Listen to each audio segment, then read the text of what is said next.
মাদক দ্রব্য অপব্যবহার অবৈধ পাচারের বিরুদ্ধে আন্তর্জাতিক দিবস পালন করা হচ্ছে গোটা রাজ্যব্যাপী।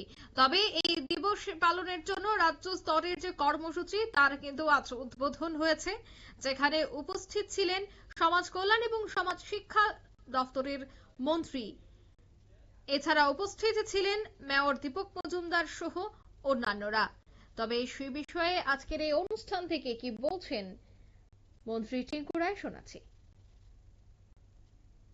নেশামুক্ত নিয়ে আমাদের ত্রিপুরা রাজ্যে এটা একটা গণ আন্দোলনের রূপ নিতে চলছে। আমরা সবাই আমাদের মাননীয় মুখ্যমন্ত্রী সহ সমস্ত আধিকারিকগণ এটা নিয়ে খুব সচেতন।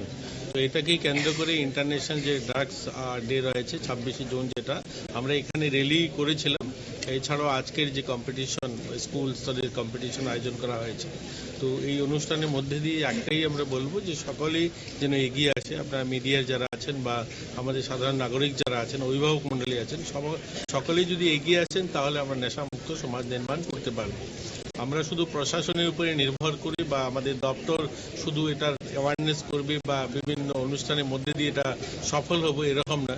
সকলে মিলে যখন আমরা প্রয়াস করবো, সকলে মিলে যখন সহযোগিতার হাত বাড়িয়ে দেবো, তখনই আমরা নেশামুক্ত সমাজ নির্মাণ করতে পারবো। আর এর জন্যই এই ধরনের অ্যাওয়ারনেস ক্যাম্পেনিং এর আয়োজন করা হচ্ছে।